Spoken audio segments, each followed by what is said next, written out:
सी news Bharat में आपका एक बार फिर से स्वागत है। वक्त हो चुका है न्यूज़ बुलेटिन का। इस बुलेटिन में बात होगी भोपाल की, जहां उज्जैन में सीएम मोहन यादव ने किया मतदान। आगे बात होगी कानपुर की, जहां जिला निर्वाचन अधिकारी ने जनपद के विभिन्न बूथों पर जाकर मतदान प्रक्रिया का किया निरीक्षण। आगे बात करेंगे पाकुड़ की, जहां अवैध खनन और अवैध परिवहन के संचालन पर जिला प्रशासन की नीतियां हुई फेल। ऐसी तमाम खबरों पर होगी विस्तार से चर्चा। उज्जैन में मुख्यमंत्री डॉक्टर मोहन यादव ने मतदान किया। मतदान करने के बाद मुख्यमंत्री ने कहा कि मुझे इस बात की प्रसन्नता है कि आज हमने भी अपने मताधिकार का प्रयोग किया। मध्य प्रदेश में आज मतदान का अंतिम चरण है। मैं सभी से अपील करता हूं कि आप सभी अपने नागरिक कर्तव्य का निर्वहन करें, मतदान अवश्य करें। मुझे इस बात की प्रसन्नता है कि हमने सब कुशल मतदान किया और मैं सबसे अपील करता हूं अधिकतम मतदान करें। और आखिरी चरण का चुनाव मध्य प्रदेश का है, निश्चित रूप से भाजपा भारी बहुमत से जीतेगी और मोदी जी की सरकार प्रचंड बहुमत से जीतेगी। आज को मिला करके 29 की 29 सीट हम भाजपा की मय करने वाले। सर, इंदौर में कांग्रेस नोटा की अपील कर रहा है सर। बहुत दुर्भाग्यपूर्ण है। नोटा किसी दृष्टिकोण से लोकतंत्र में उपयोगी नहीं है, नोटा से बचना चाहिए। भोपाल से सी न्यूज़ संवाददाता राकेश दिवानिया की रिपोर्ट। जनपद में शांतिपूर्ण निष्कर्ष मतदान संपन्न करने के लिए जिला निर्वाचन अधिकारी राकेश कुमार सिंह एवं डीसीपी मुख्यालय आशीष श्रीवास्तव द्वारा संयुक्त रूप से जनपद के विभिन्न मतदान केंद्रों का निरीक्षण किया गया। उनके द्वारा चुन्नीगंज स्थित GICI गवर्नमेंट इंटर कॉलेज, हरसाहब महाविद्यालय तथा हलीम कॉलेज का निरीक्षण किया गया। अपना भी वोट डाला और हमने कानपुर के सम्मानित मतदाताओं से अपील की कि सभी लोग निकलें और वोट करें। और इस बार कानपुर का नाम हमें सर्वाधिक मतदान करने वाले ज़िलों में रखना है। अधिक से अधिक लोग वोट करें। और अभी तक जो फिगर है उसमें शांतिपूर्वक मतदान चल रहा है और पूरे जनपद का जो एवरेज है वो 23.43% है। पूरे जनपद का ओवरऑल जो परसेंटेज है 11 बजे का। और मुझे पूरी उम्मीद है कि इस बार कानपुर अपना पिछला रिकॉर्ड जरूर तोड़ेगा। कानपुर से सी न्यूज़ संवाददाता रोहित की रिपोर्ट। लखीमपुर खीरी के लोकसभा 28 खीरी तथा लोकसभा 29 दौरहरा में आज मतदान की प्रक्रिया जोरों शोरों से चल रही है। सभी प्रत्याशी भाजपा, बसपा और गठबंधन पार्टी सपा, कांग्रेस, सभी लोग अपनी उम्मीदें मतदाताओं से लगाकर बैठे हुए हैं। और अगर हम बात करें मतदाताओं की, तो मतदाताओं में भी वोट डालने को लेकर काफी उत्साह और जोश दिखाई दे रहा है। चाहे वह नवयुवक हो, बुजुर्ग हो या माताएं बहनें हो, सभी लोग सुबह की बारिश फिर उसके बाद तेज धूप की गर्माहट में भी अपने हौसलों को फीका नहीं पड़ने दे रहे हैं। और सभी लोग अपने घर से जरूरी कागजात लेकर पोलिंग बूथ की तरफ वोट डालने निकल पड़े हैं। तहसील निघासन में मतदाताओं में जोश भरपूर है। पोलिंग बूथ पर तथा रोड पर साफ साफ भीड़ देखने को मिल रही है और सभी लोग बेधड़क बेहिचक अपना मतदान कर रहे हैं। लखीमपुर से सी न्यूज़ संवाददाता पुनीत कुमार की रिपोर्ट। महेशपुर प्रखंड क्षेत्र के पत्थर माफिया पाकुड़ उपायुक्त मृत्युंजय कुमार बरनवाल के आदेशों की धड़ल्ले से धज्जियां उड़ा रहे हैं। दिन के उजाले के साथ साथ रात के अंधेरे में भी बेखौफ होकर बिना माइनिंग व ओवरलोड पत्थर व डस्ट का धड़ल्ले से डंपर में लोड कर शहर ग्राम के रास्ते से परिवहन कर रहे हैं, जिसको रोकने में स्थानीय प्रशासन चुप्पी साधे हुए है। एक और पाकुड़ जिला प्रशासन बार बार बैठक कर आदेश दे रहा है कि जिले भर में किसी भी हाल में अवैध खनन और अवैध परिवहन नहीं होना चाहिए। तो वहीं दूसरी ओर उनके आदेशों की धज्जियां उड़ाते हुए महेशपुर प्रखंड क्षेत्र के पत्थर माफिया रात के अंधेरे में बिना माइनिंग व ओवरलोड पत्थर चिप्स का धड़ल्ले से परिवहन कर रहे हैं, जिस पर अंकुश लगाने में महेशपुर प्रशासन विफल दिख रहा है। अब सवाल ये उठता है कि इन माफियाओं को आखिर कौन सा क्रशर से मिल रहा है ओवरलोड पत्थर। क्रशर में ओवरलोड बंद होने के बावजूद किसकी अनुमति से दिया जा रहा है ओवरलोड? क्या इस मामले में स्थानीय प्रशासन की मिली भगत है? क्या प्रशासन का इन माफियाओं पर कोई ध्यान नहीं? क्या प्रशासन इस माफियाओं के आगे घुटने टेके हुए हैं? ये तमाम सवाल खड़े होते नजर आ रहे हैं। पाकुड़ से सी न्यूज़ संवाददाता धीरेन्द्र साहा की रिपोर्ट। खबर रोहतास जिले के शिवसागर प्रखंड अंतर्गत ग्राम मौनी की है, जहां साप्ताहिक श्रीमद् भागवत कथा का आयोजन किया गया। जहां आरती एवं भजन में श्रोता झूम उठे।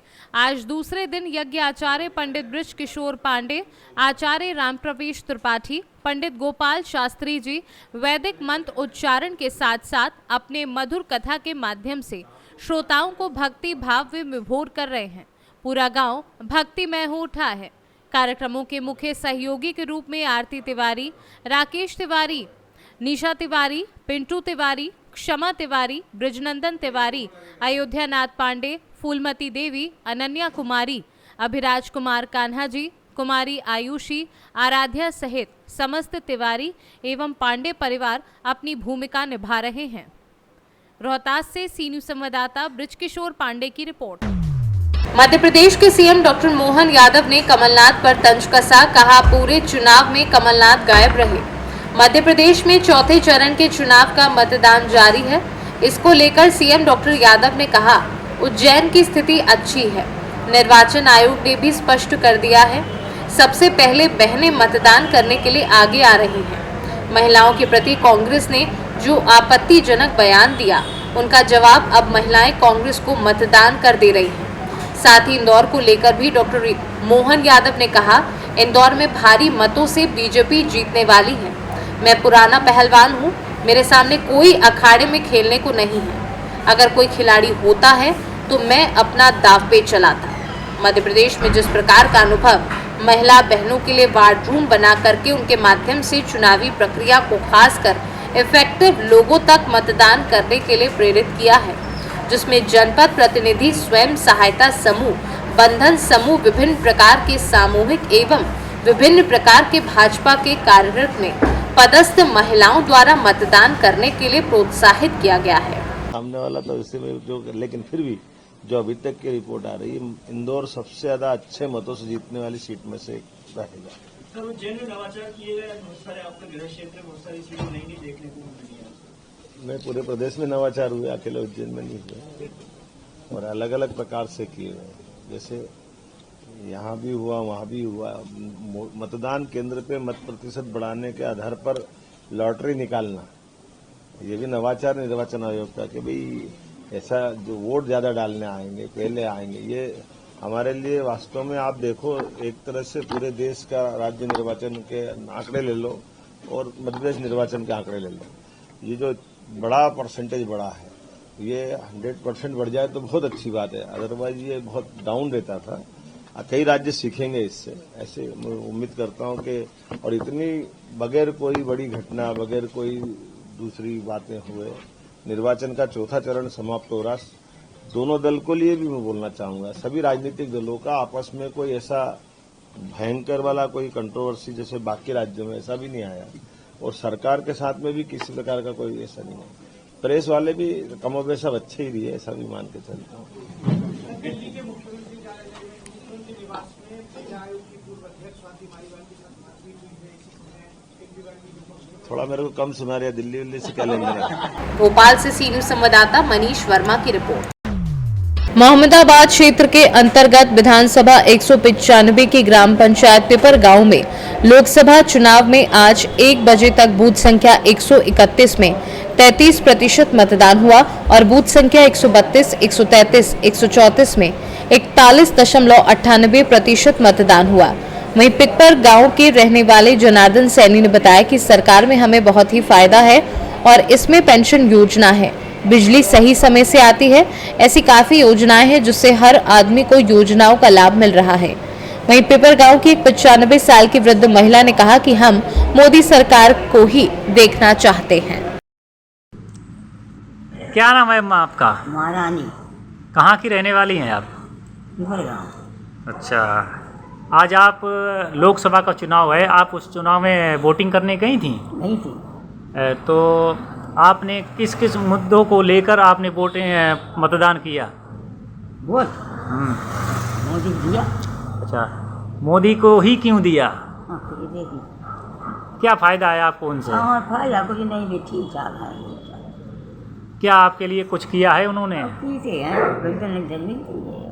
अच्छा, पेंशन मिल रही है आपको, और क्या फायदा हुई आपको? यही है, ठीक ठाक है। कितनी उम्र हो गई आपकी? हैं? नहीं? 95। अच्छा, तो आज आप वोटिंग करके आई हैं ये को? हाँ, क्या नाम है आपका? जनार्दन सैनी। आज लोकसभा का चुनाव हो रहा है, उस चुनाव में आप मतदान करके आए हैं। किस मुद्दे को लेकर आप मतदान करके आए हैं? मोदी जी की जो योजनाएं हैं लाभार्थियों के लिए, उन लाभार्थियों को देखते हुए हम अपना मतदान करके आए। ऐसा क्या है जो मोदी की सरकार में है और इस गठबंधन की जो सरकार होने जो चल रही है, उस सरकार में आपको क्या नुकसान है और इस सरकार में आपको क्या फ़ायदा है? उस सरकार में और मोदी की सरकार में, गठबंधन की सरकार में, मोदी की सरकार में ज़मीन आसमान का अंतर है। क्या अंतर है इसमें? मोदी सरकार ने जो वायदे करती है और जो योजनाएं चल रही हैं उनकी, वो सबको आज भी कई योजनाएं ऐसी हैं वो धरातल पर दिखाई देती हैं। जैसे बिजली, जैसे 2000 रुपये हमारे काश्तकारों के लिए सम्मान निधि है, उज्ज्वला योजना का वो है सिलेंडर है। फर्रुखाबाद से सी न्यूज़ संवाददाता आदिश शर्मा की रिपोर्ट। कानपुर में लोकसभा चुनाव में जगह जगह पुलिस प्रशासन मुस्तैद रहा। साथ ही कानपुर लोकसभा चुनाव के भाजपा प्रत्याशी रमेश अवस्थी व अकबरपुर लोकसभा भाजपा प्रत्याशी देवेंद्र सिंह भोले ने बाबा आनंदेश्वर के दर्शन करके विजय होने का आशीर्वाद प्राप्त किया और समाजवादी पार्टी के आर्य नगर विधायक अमिताभ वाजपेयी ने भी अपने परिवार के साथ जाकर के वोट किया और कानपुर की महापौर प्रमिला पांडे ने अपने मत का उपयोग किया। उसके साथ ही कानपुर के पूर्व सांसद सत्यदेव पचौरी ने अपने परिवार के साथ जाकर के अपने मत का उपयोग किया। वोटरों में बहुत ही उत्साह देखने को मिला, जिसमें लोहा व्यापार मंडल के अध्यक्ष करण गुप्ता ने अपने परिवार के साथ अपने मत का उपयोग किया। साथ ही सेल्फी पॉइंटों पर भी काफी वोटरों की भीड़ देखने को मिली, जिसमें कानपुर उद्योग व्यापार मंडल के टीकम चंद्र सेठिया अपनी पत्नी के साथ सेल्फी पॉइंट पर फोटो खींचते दिखे। साथ ही वार्ड 4 ग्वालटोली भाजपा कार्यकर्ता विजय गुप्ता ने भी अपने परिवार के साथ जाकर के सेल्फी पॉइंट में फोटो खिंचवाई। देखिए, ये लोकतंत्र का महापर्व है और 5 वर्ष में आता है। इसी से सरकारें बनती हैं, बिगड़ती हैं, और जो सरकार बनती है वो मजबूत हो ताकि देश मजबूत हो, देश का विकास हो, देश में समृद्धि और संपन्नता आए, राष्ट्र का गौरव बढ़े। इसीलिए मतदान हो रहा है। मुझे विश्वास है कि यह देश की जनता निश्चित रूप से देश के विकास के लिए, देश में शांति के लिए, समृद्धि के लिए अपने प्रतिनिधि चुनेगी। कितनी सीटें आ रही हैं? कितनी सीटें आ रही? 4 से पार है। मतदान प्रतिशत दिन प्रतिदिन कम होता जा रहा है। नहीं, अभी मैं आया हूँ, 40% मतदान हो गया। जिस बूथ में 22 में मैंने मतदान किया है, 4 से 40 वोट पड़ चुके हैं। टोटल ओवरऑल अभी 21.कुछ मतलब 22%। हाँ, कहीं होगा, लेकिन मानिए कि अंत भला तो सब भला। शाम तक 65% मतदान होगा। कानपुर में इस बार जो हम लोगों ने माहौल देखा है, अभी तक पूरा परिवर्तन का माहौल बना है। कई लोगों से बात हुई है, सब लोग परिवर्तन को वोट कर रहे हैं। लोग महंगाई के खिलाफ वोट कर रहे हैं, लोग बेरोजगारी के खिलाफ वोट कर रहे हैं, और बड़ी संख्या में ऐसे लोग हैं जो संविधान को बचाने के लिए वोट कर रहे हैं। आप भी अगर घूमेंगे आपको दिखाई पड़ेगा एक अलग तरह का माहौल है, और इस माहौल में परिवर्तन होना तय है। कानपुर परिवर्तन के साथ है। भाजपा प्रत्याशी रमेश अवस्थी का कहना है कि जीआईसी ग्राउंड में जहां पर अखिलेश जी ने सभा करी है, वहां पर सिर्फ एक धर्म विशेष लोग दिखे थे। तो इंडिया गठबंधन जो चुनाव लड़ रहा है वो सिर्फ एक धर्म विशेष लड़ा रहा है, जबकि उनको पूरा कानपुर नगर लड़ा रहा है और हर धर्म के लोग लगा। पता नहीं वो कानपुर बारे में कितना जानते हैं। हमें तक कुछ दिन पहले ही कानपुर आए हैं, अभी कानपुर वाले भी उनको नहीं जान पाए, वो भी कानपुर वालों को भी नहीं जान पाए हैं। कानपुर का मिजाज अलग किस्म का है। कानपुर देश की मुख्य धारा के साथ रहता है। हमें नहीं लगता कि रमेश अवस्थी जी कानपुर बारे में अधिक जानते हैं, और उनका सफ़र कल तक का ही है। परसों वाली गाड़ी से वो लौट जाने वाले हैं। पहला मतदान किया। हाँ, मतदान इसलिए पहला मैं बराबर जब से मैं मेरी ससुराल है 74 से मैं पहला ही मतदान करती हूँ। यही मेरा बूथ है, यही मैं हमेशा करती हूँ। और आज मैंने मतदान किया और शहर वासियों से अपील करूँगी कि मैं पहले भी कह रही थी कि पहले मतदान फिर जलपान। ये बहुत अमूल्य हमारे पास समय जो है, इसको नष्ट न करें, आके खर्च से अपना वोट डालें। और वोट इतना हमारी लोकसभा में हो कि किसी भी लोकसभा में उतना वोट न पड़े, क्योंकि ये कानपुर प्रेम की नगरी है। हम सब कम कुछ यहाँ तो कहीं कम नहीं है, आप देखिएगा, हम तो जीत रहे हैं, जीतेंगे। कानपुर से सी न्यूज़ संवाददाता रोहित की रिपोर्ट। अंतिम चरण यानी 1 जून को होने वाले मतदान को लेकर काराकाट लोकसभा सीट पर सासाराम समाहरणालय में सोमवार को कुल 6 लोगों ने नामांकन दाखिल किया, जिसमें जनतंत्र आवास पार्टी से राधे श्याम शर्मा, AIMIM से प्रियंका चौधरी, राजपा से प्रिंस कुमार, भारतीय आम आवाम से अवधेश पासवान, सर्वलोकहित पार्टी से संजय प्रसाद और निर्दलीय उम्मीदवार उपेंद्र शर्मा ने अपना नामांकन दाखिल किया। वहीं अभी तक कुल 17 लोगों ने नामांकन दाखिल किया है। नामांकन के बाद से क्षेत्र में प्रचार प्रसार तेज हो गया है। सभी लोग मैदान में दमखम दिखाने के लिए उतर पड़े हैं। इसी क्रम में आज सोमवार को जनतंत्र आवास पार्टी के प्रत्याशी राधे श्याम शर्मा ने नामांकन दाखिल किया है। वहां उन्होंने बताया कि जो विकास काराकाट क्षेत्र में अब तक नहीं हुआ वो मेरी प्राथमिकता होगी और डालमिया फैक्ट्री चालू करना, सिंचाई व्यवस्था में सुधार, गांव को जोड़ने के लिए पुल पुलिया सहित कई मुद्दों पर बात की। इस बहन ने निर्णय लिया है, बैरिस्टर असदुद्दीन ओवैसी साहब ने जय भीम और जय नीम का नारा दिया, उसने संविधान की बात की, संविधान की रक्षा की बात की। इन बैरिस्टर साहब के बेटे को, भाई को MP और MLA नहीं बनाना है, जिस तरह लालू जी को बनाना है, जिस तरह राहुल जी को बनाना है। उपेंद्र जी बतलाएं कि काराकाट में अब तक उन्होंने क्या किया था जो फिर से चुना जाए। रोहतास से सी न्यूज़ संवाददाता शशिकांत की रिपोर्ट। वैसे तो जाली नोट छापने के मामले बहुत पहले हुए, लेकिन टीकमगढ़ जिले का पहला मामला बमौरी कला का सामने आया है। रविवार को फरियादी गौरी शंकर अहिरवार निवासी भगवंतपुरा द्वारा बमौरी कला में रिपोर्ट की गई कि ग्राम के ही 2 लड़के देवेंद्र कुशवाहा और उपेंद्र अहिरवार द्वारा उसे 1100 रुपए के नकली नोट देकर किराने का सामान खरीदकर उसके साथ ठगी की गई है।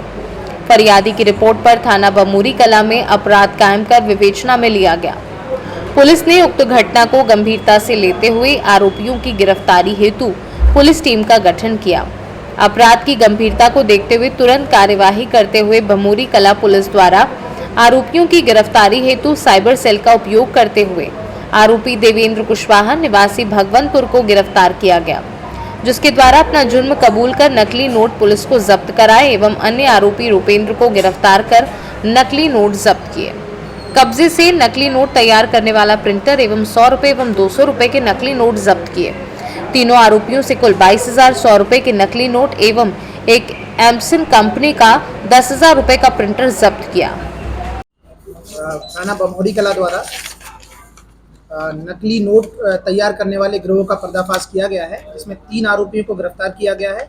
आरोपियों के कब्जे से 100 रुपए के और 200 रुपए के नकली नोट जब्त किए गए हैं, जो कुल मसरूका 22,010 रुपए है। इसके अतिरिक्त घटना में प्रयोग होने वाला एक प्रिंटर जब्त किया गया, जिसकी कीमत करीबन 10,000 रुपए है। उक्त तीनों आरोपियों, जिनके नाम राकेश कुशवाहा, देवेंद्र कुशवाहा और रूपेंद्र अहिरवार हैं, तीनों को गिरफ्तार करके माननीय सक्षम न्यायालय के समक्ष पेश किया जाएगा। ये कारोबार को अंजाम दिया जा रहा है।